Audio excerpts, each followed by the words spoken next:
আপনারা হয়তো অনেকেই এখনো পর্যন্ত জানেন না যে 2026 সালের শবে বরাতের তারিখ নির্ধারণ হয়ে গেছে। 2026 সালের শবে বরাত হলো ফেব্রুয়ারি মাসের 3 তারিখ, রোজ মঙ্গলবার মাগরিবের পর থেকে শবে বরাত শুরু হবে।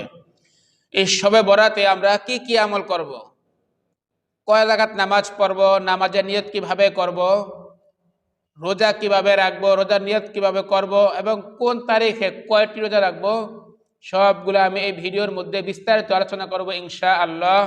তাই ধৈর্য সহকারে ভিডিওটি দেখার অনুরোধ রইল। প্রিয় মা ও বোনেরা, আমরা এই শবে বরাত রজনীতে 2 রাকাত করে নফল নামাজ বেশি বেশি পড়ার চেষ্টা করব। কেননা শবে বরাতের নির্দিষ্ট কোনো আমল নেই।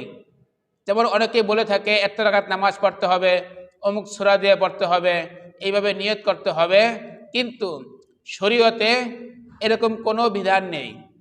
তাই আমরা শবে বরাত রাতে 2 রাকাত করে নফল নামাজের নিয়ত করব এবং 2 রাকাত করে আমরা যত রাকাত ইচ্ছা বা আমাদের স্বার্থে সামর্থ্যে যতটুকু কুলায় আমরা ততটুকুই পড়ব 2 রাকাত করে নিয়ত করে। তো নিয়তটা আমরা কিভাবে করব? আমরা নিয়তটা এভাবে করব, আমি আল্লাহ পাকের সন্তুষ্টি লাভের জন্য 2 রাকাত নফল নামাজ পড়তেছি, আল্লাহু আকবার। আবার বলছি, নিয়ত আমরা এভাবে করব, আমি আল্লাহ পাকের সন্তুষ্টি লাভের উদ্দেশ্যে 2 রাকাত নফল নামাজ পড়তেছি, আল্লাহু আকবার। ব্যাস। এখন আপনি কোন সূরা পড়বেন? অনেককেই বলতে শোনা যায় যে সূরা ফাতিহার সাথে সূরা ইখলাস অর্থাৎ কুল হুয়াল্লাহ সূরা 3 বার পড়তে হয়। না, তারা দর্শক মণ্ডলী, এটা একেবারে ভুল ধারণা। আপনি অন্যান্য নামাজ যেভাবে পড়েন, অন্য দিন যেভাবে পড়েন, যে সূরা দিয়ে পড়েন, ঠিক তদ্রূপভাবে শবে বরাতের নফল নামাজটাও আপনি ওই সূরা দিয়ে পড়বেন। একসাথে 3-4টা সূরা মিলানোর কোনো প্রয়োজন নেই। এবং আপনি নামাজ যে পড়বেন সেখানে কেরাতগুলো একটু বড় বড় পড়বেন, অর্থাৎ রাকাতের সংখ্যার চেয়ে আপনার কেরাতের পরিমাণ দীর্ঘ হওয়াটা সর্বোত্তম। কেননা আয়েশা রাদিয়াল্লাহু তাআলা আনহা থেকে বর্ণিত, তিনি বলেন যে নবী সাল্লাল্লাহু আলাইহি ওয়াসাল্লামকে আমি দেখেছি, তিনি রাত্রিবেলা 2 রাকাত নামাজ পড়তে পড়তে তার পা মোবারক ফুলে গিয়েছিল। অর্থাৎ তিনি নামাজের মধ্যে এত লম্বা পরিমাণ কেরাত পড়তেন যে দাঁড়িয়ে থাকার কারণে, ব্যথার কারণে তার পা ফুলে গিয়েছিল। তাই আমরাও নামাজ অল্প পড়বো, কয়েক রাকাত পড়বো, কিন্তু কেরাত যেন, সূরাটা যেন লম্বা হয়, সেদিকে আমরা সবাই লক্ষ্য রাখবো। প্রিয় ভাই ও বোনেরা, আমরা রোজা কোন দিন রাখবো? আমরা রোজা রাখবো 3 তারিখ, রোজ মঙ্গলবার রাত্রিবেলা আমরা ইবাদত করব।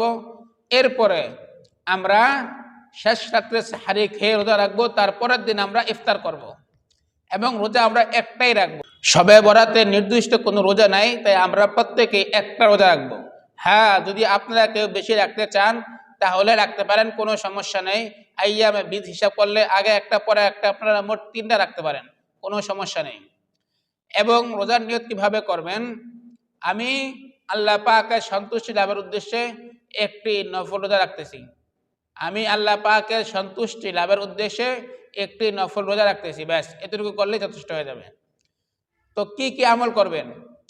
আপনি ইস্তিগফার এই রাত্রে বেশি বেশি পড়বেন, যেমন আস্তাগফিরুল্লাহ, আস্তাগফিরুল্লাহ, আস্তাগফিরুল্লাহ। এরপরে দুরূদ শরীফ বেশি বেশি পড়বেন, সাল্লাল্লাহু আলাইহি ওয়াসাল্লাম, সাল্লাল্লাহু আলাইহি ওয়াসাল্লাম, সাল্লাল্লাহু আলাইহি ওয়াসাল্লাম। এরপরে আপনি কোরআন শরীফ তেলাওয়াত করবেন, আপনি যেখান থেকে পারেন, যেমন সূরা ইয়াসিন আছে, সূরা আর রহমান আছে, ওয়াকিয়া, মুলক বা 30 পারা যে ছোট ছোট সূরাগুলো আছে, আপনি সেখান থেকে আপনার যেখান থেকে সবচেয়ে বেশি ভালো মনে করেন বা ভালো হবে সেখান থেকে আপনি কোরআন শরীফ পড়বেন।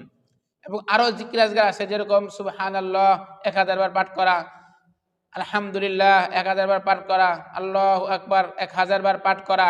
হ্যাঁ, আরেকটা জিকির আছে সুবহানাল্লাহি ওয়া বিহামদিহি সুবহানাল্লাহিল আযীম, এটাও বেশি বেশি পাঠ করা। তো এই রাত্রিতে আমরা যত ইবাদত করব, আল্লাহ পাক রব্বুল আলামিন আমাদেরকে অনেক সওয়াব দান করবেন।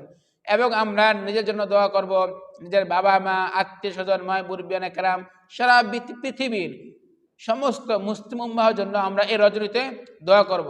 আল্লাহ পাক রব্বুল আলামিন আমাদেরকে সঠিকভাবে আমল করার তৌফিক দান করুক, আমিন।